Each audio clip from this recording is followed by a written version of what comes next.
about the dance on May 17th? I did. It sounds so cool. It's called the Summer Splash. Are you going? Of course I'm going. It sounds so awesome. Did you hear they're gonna have Capri Suns? I did. It's gonna be so fun. Although, I do wish I knew a little bit more about it.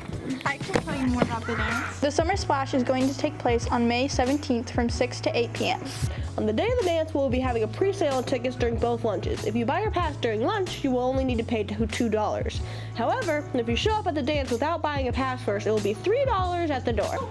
We will have wonderful foods for sale, such as pizza, soda, popcorn, and you might have heard before, Capri Suns. If you want to attend the Summer Splash, you may not have any Fs on the day of the dance, or have gotten any referrals from May 1st to May 17th. There will be no exceptions.